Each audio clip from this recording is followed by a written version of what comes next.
Welcome back to the Scale Your Insurance Agency podcast, the show built for independent agency owners who are done being the bottleneck in their own business.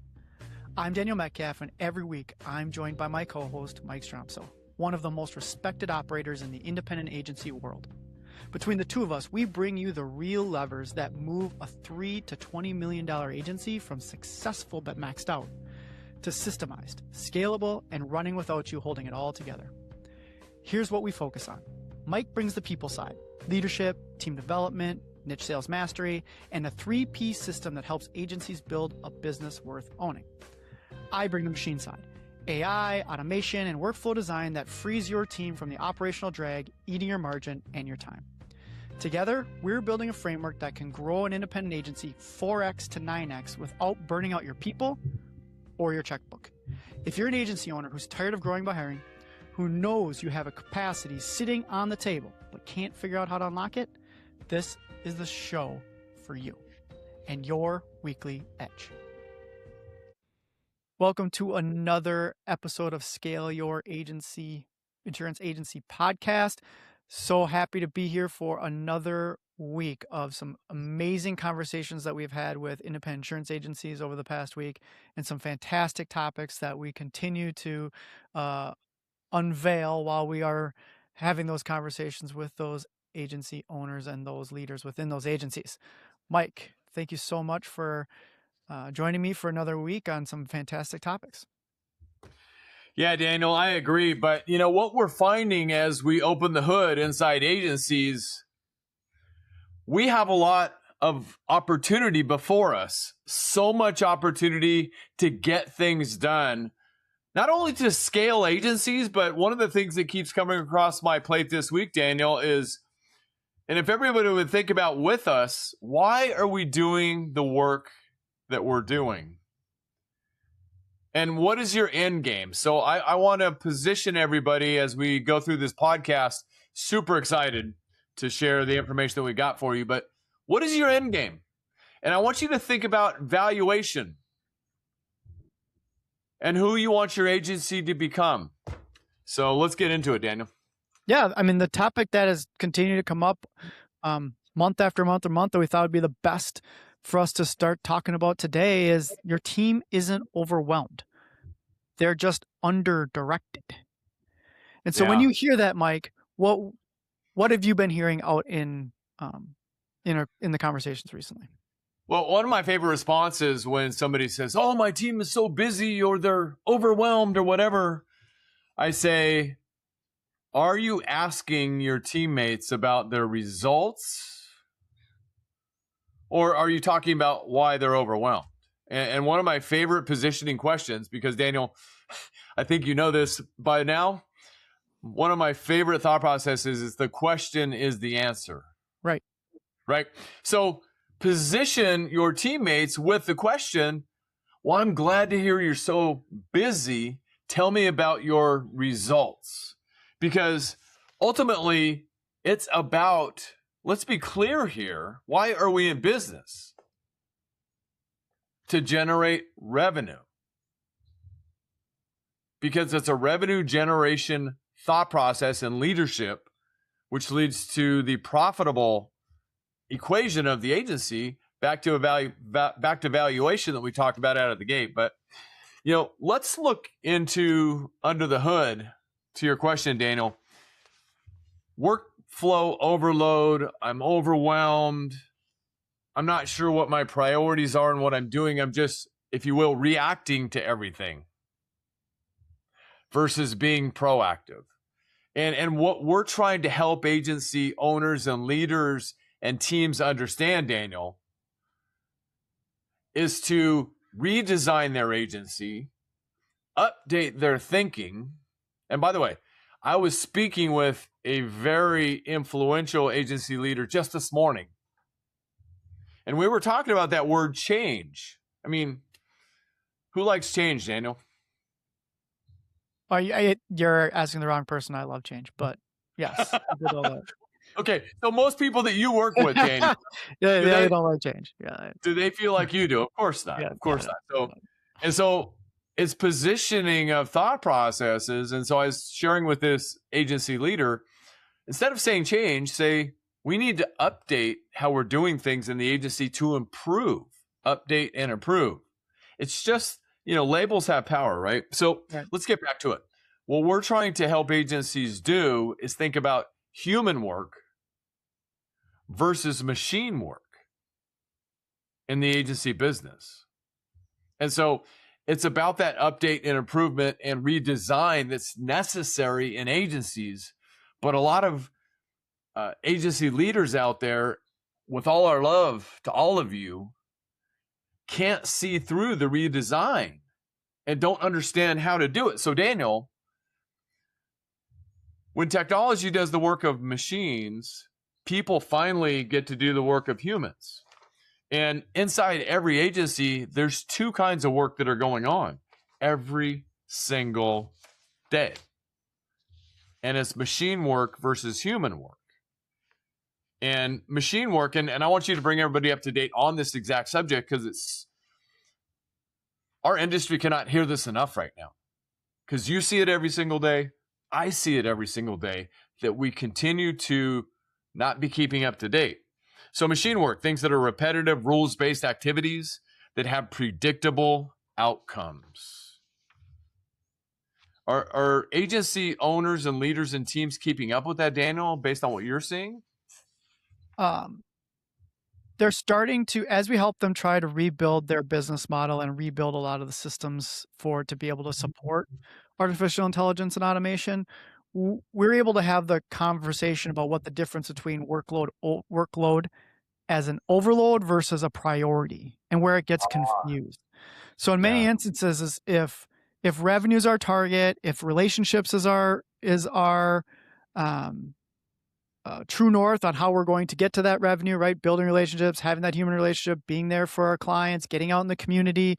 When we start to look at, okay, well, too overloaded, I'm too overwhelmed, we start to figure out, well, what's the priority level? And the other part that we start to look at when we're rebuilding out the workflows is, okay, how are we prioritizing some of this?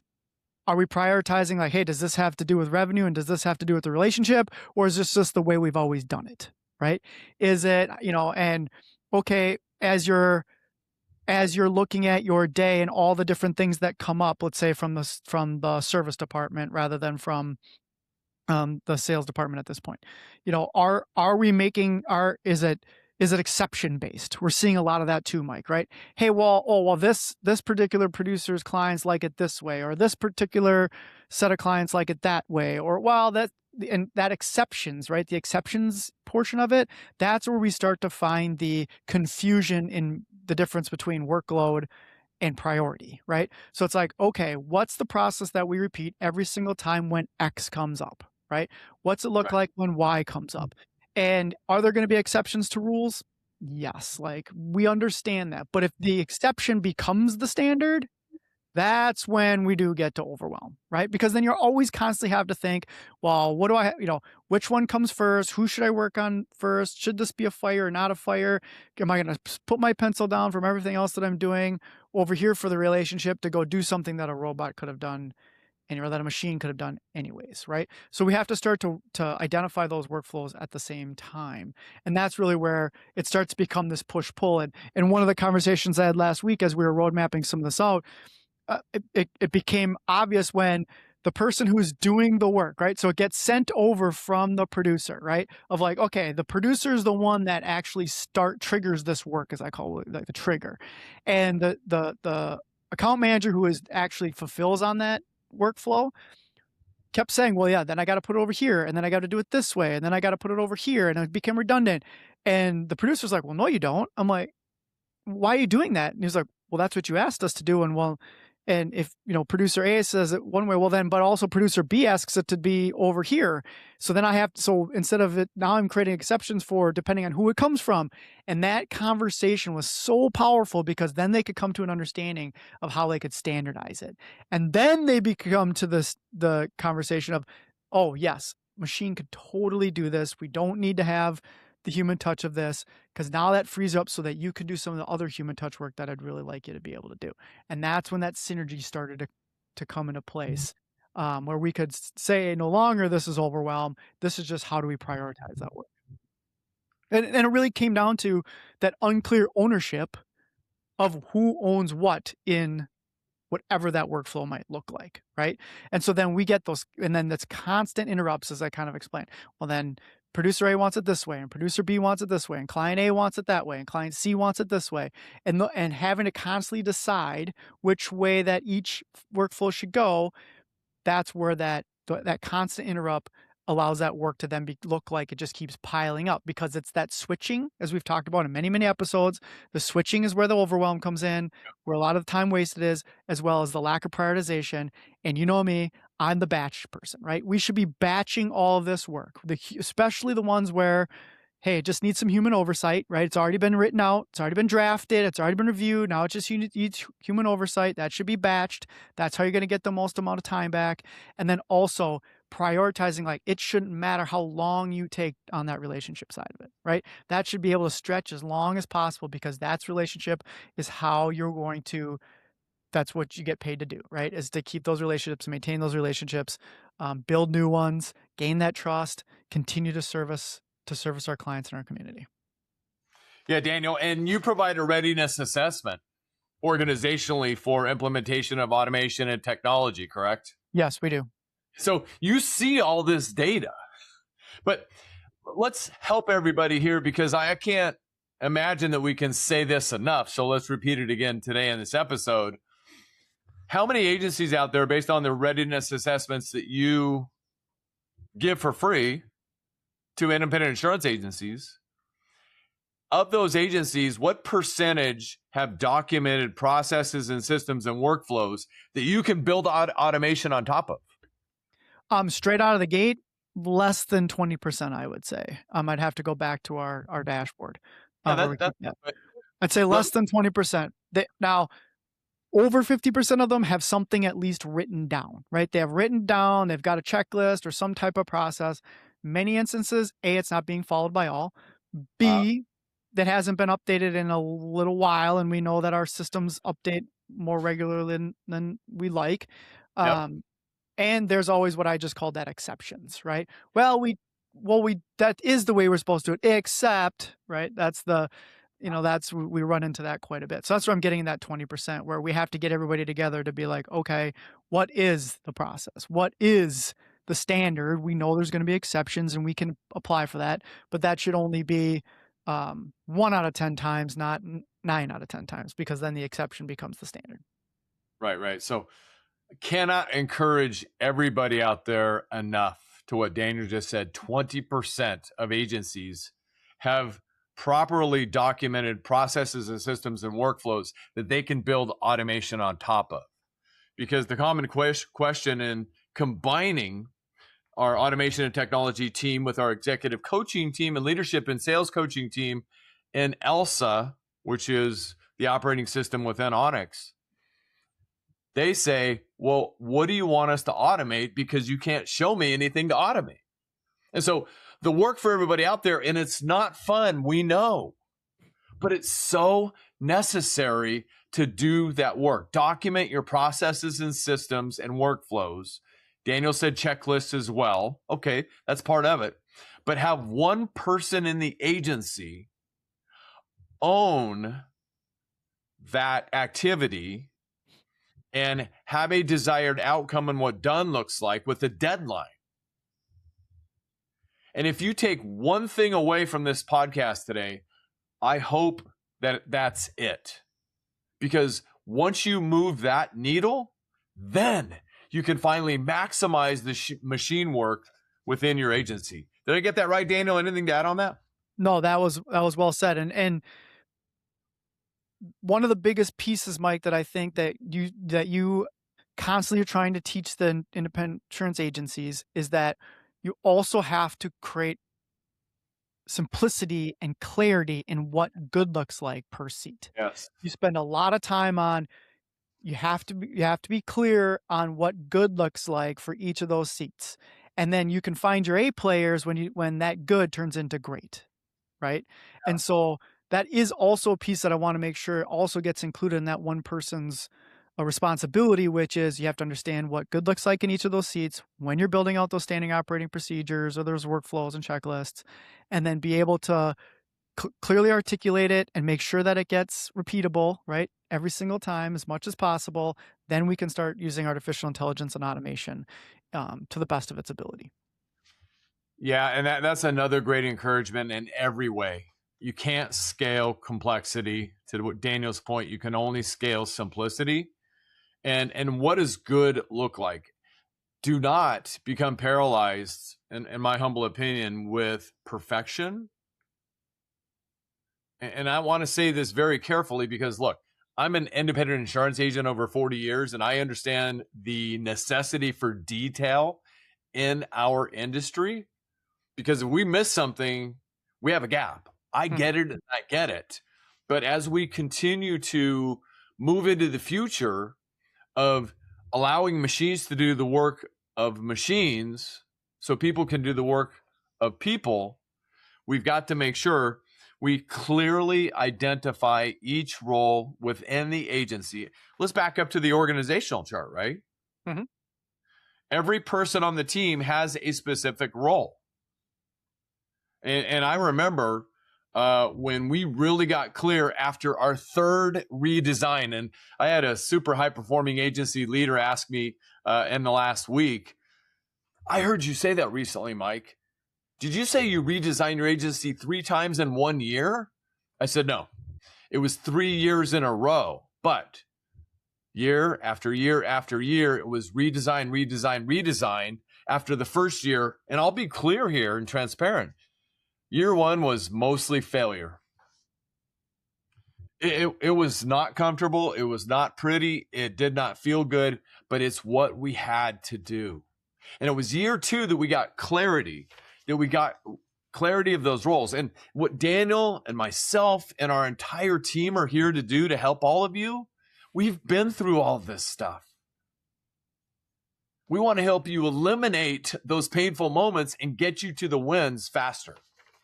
So get that clarity. Make sure that you connect with somebody who can help you see that organizational picture. And it ended up after we redesigned the 3rd time, I had a direct report. Everything flowed up to me through a singular direct report. Of course, I was interacting with the team to be a leader, right? But as far as decisions for the future of the organization, it came from my direct report because she was positioned through role clarity to connect with every team member. And she was having one-on-ones with the leadership departments, our CMO, our sales leadership, our service leadership team member. She would have her one-on-one meetings with them, and then it would flow up to her, and she would get organized to have a conversation with me, and it'd flow right back down into the organization. I hope that's visually making sense to everybody, but that's my greatest encouragement, and it's a big, big missing piece. And, you know, I know you're a hockey guy and winter sports guy, Daniel, but you know what Wayne Gretzky said, right? Skate to where the puck's going to be. Always going to be. Yep. Yep. So, I mean, even if you don't feel you're ready for that agency organizational chart, that's the essence of scaling. Create the agency that you plan to build your future agency self. Design it and plan it now, and then we will reverse engineer with you to help you build it. Versus, you know, the definition of growth, which is it's linear. We're doing the things that we've always done, and we're going to get the same results, which is, you know, eke it out 5 to 10% every year if you're lucky. And Daniel, I know you're seeing this as well, but I have to make sure that I remind everybody right now, it's happening in pockets throughout the US, but the soft market, friends, is here. And I'm going to repeat that. The soft market is here in a lot of areas of the US. And if you're not paying attention to your KPIs and numbers, which is another need and reason that Daniel and his team are here, because they can help you put the machines to work to have those at your fingertips. I saw an agency that is 10 million plus revenue recently, looking at, their numbers, the total premiums were going down by the millions before they did anything. So friends, make sure you hear me clear on that, because it's happening right now. And so a lot of people who got used to commissions being dropped in automatically due to rate increases, well, it's going the other direction now. And so you must have a plan. You must have a system in place. So this chaos, I meant to say that like 10, 15 minutes ago when you were saying something, but when you don't have that systematic way of operating, right? Or it's not handed off from producer to the service team and it gets caught up, we have chaos, right? Right. And the biggest reset that independent insurance agencies have available to them now is that with artificial intelligence and AI, you can rebuild your business plan. So if you haven't touched your operating procedures in a while, if you haven't touched your checklist, if you haven't touched your accountability chart, your org chart, or whatever you want to call it, this is the time to do it. Yep. Because now you're going to have the ability to add artificial intelligence and automation into those workflows. Yes. You're going to have the time to now, what does your org chart look like with AI agents involved? What does it look like? Does it mean that you have to have its own seat for it? I don't know. Like there's a big debate about it. I like to see them in there saying, hey, this is this custom AI agent that we have. This is the seat that it sits in, and this is the role that agent's going to be with inside this department, or these agents, depending on what it is. I think it's a good time to start thinking about that, because that's the way you're going to be able to scale. And so a lot of people just want, to look at it as, well, how do I just use this as a way to enhance what I'm doing today?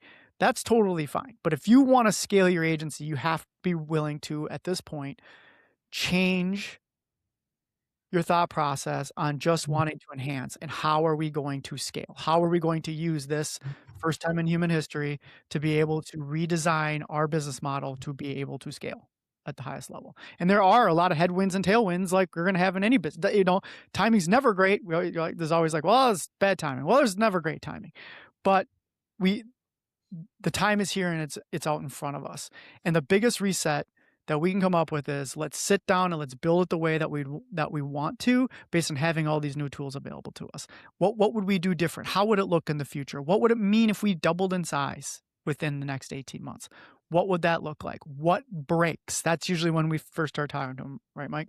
Hey, pretend tomorrow you've doubled in size in the amount of premium and revenue within the organization.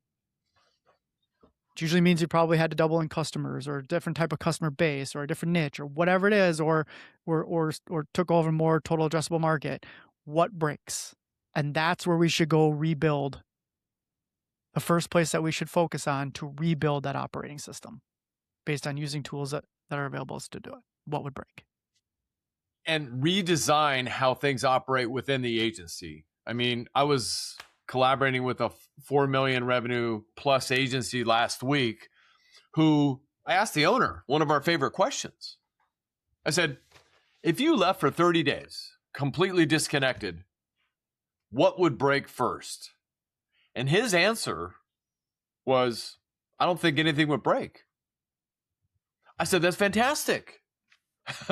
However, we were on a coaching session for other things that are not right. Okay.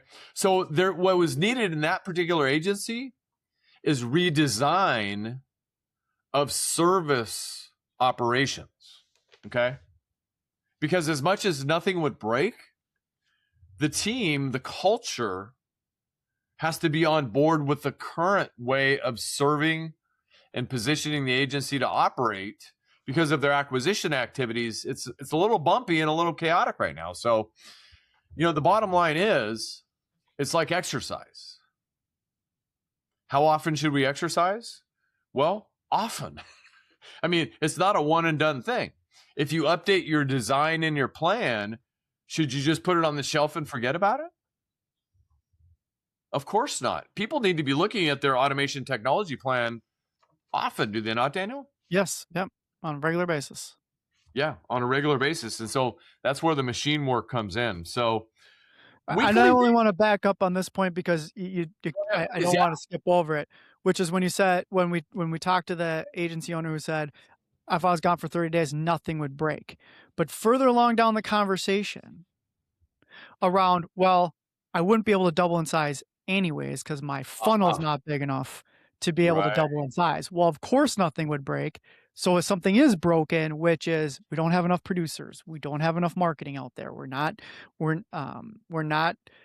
getting the kind of volume that we need in order to do to see if something would break. That was a whole different conversation. And that's also why, okay, what's overwhelming this producer team or whoever's doing the recruiting or whatever it is, or the marketing, to get to the point where we are going to break from a service standpoint because there's so much coming in, rather than we just don't, nothing would break because we're not actively going out there and trying to scale from an opportunity standpoint, right?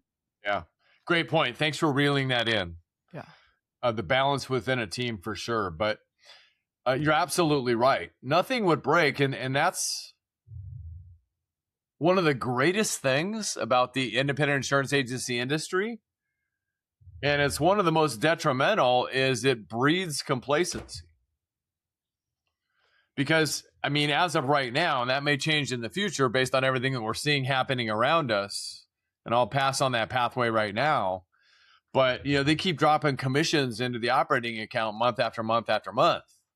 And so people look at their operating account and say, oh, I'm good. So back to the top of the show today, what is your end game? And where do you want to be? And as I speak this into existence, now I'm thinking about other things in that conversation with that agency owner, where we act other things that need to be updated, to use our word for the day, right? So yes, it's your perception and your perspective. So let's make sure that we put a bow on today, Daniel, about stopping chaos from becoming normal, and what's the weekly reset look like? Well, the weekly reset is manage your KPIs, looking to see what the results that we were expecting to get and what did we actually get. That will help stop the chaos, right? That'll help keep it where everything's becoming normal and stop the chaotic piece of it, to say, is everything operating the way that it should? Because you should see it in the numbers, right? They don't lie. They don't lie. And then the issues that come up is you're saying, okay, we're going towards our goals and we didn't hit this number. What are the roadblocks? What is the reason why we're not able to hit these numbers? And that's when you'll start to hear, right, what the blockers were to us hitting those numbers. And that's where you go and attack those blockers instead of creating more chaos where, oh, now go do this and go start firefighting. Okay, let's put a process together in order for us to be able to rectify whatever that might come from. And so to really put a bow on it, Mike, like what we're explaining up for this whole episode is the idea between direction versus overwhelm, right? Mm-hmm. Prioritization over overwhelm. If you want to scale your agency, this decision has to be from the leadership level that I want to scale this leadership. You ask the question, what do I want it to look like?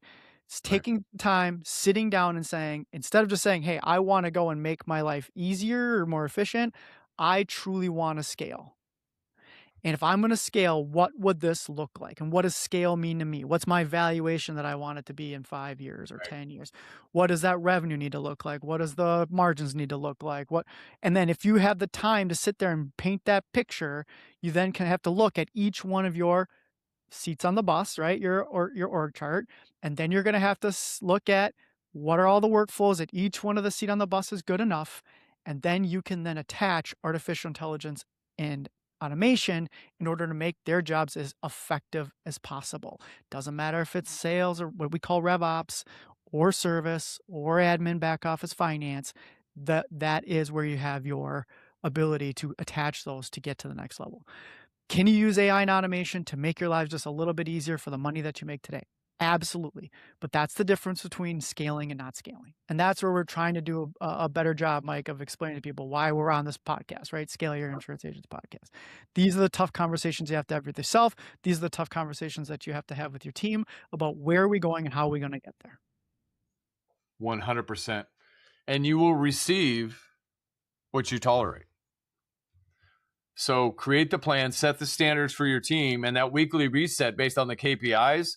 And that's great information, Daniel. But from an operational standpoint, from the executive leadership and leadership chairs, we always communicated exactly where we were at and the KPIs and everything else that was necessary from the operational standards point via, I know this is so simple, weekly team meetings and then huddles within the operational units. What's working, what's not working, what's not working was the conversation. It was simple and quick. It wasn't intended to be, holding people accountable necessarily. It's just operationally.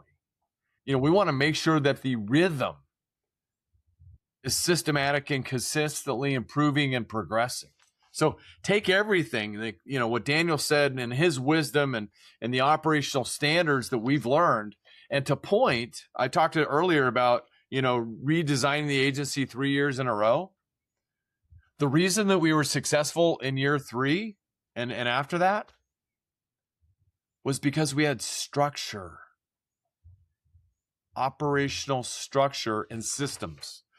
In preparing for today, I came across James Clear from Atomic Habits, super well-loved book. You don't rise to the level of your goals. You fall to the level of your systems. And everything that we just talked about this morning is part of your agency operating system, which is what we help with. So great stuff. Anything else to add, Daniel, before we wrap this up? No, I think this is just such a timely and important topic, and I hope everyone was able to get at least one little gold nugget out of our conversation today. Yeah, absolutely. And if something that we talked about today perked interest in your mind or your heart or both, we'd love to jump on an Onyx scaling session with you. So somewhere around in the show notes or around this podcast recording, there's a link. Just click the link and we'd love to jump on a session and learn more about what you have going on. See if we can help you identify the gaps that may be going on in your agency operating system. That's what it's all about. And we just love to learn more about what agents have going on and to help them down that pathway. Daniel Metcalf, great job, sir. Yeah, you too, Mike. Thanks for having me. All right, everybody. See you on the next episode. You got it. That's a wrap on this week's episode of Scale Your Insurance Agency. Quick reminder, everything we talk about on this show is built to do one thing: turn your time into profit. More revenue, more margin, more freedom without adding headcount to make it happen. If something landed for you today, please share it with another agency owner who needs to hear it. This community only grows when good operators help each other level up. Please subscribe, download, and share our podcast on all your other favorite podcast engines. And if you're ready to stop figuring this out alone, Mike and I are both in the field working with agencies right now. Please reach out. Find us on LinkedIn or on our websites, and we'll tell you exactly where your biggest opportunity is to scale. Now, until next week, build the system, protect your time, and scale the right way. See you next week.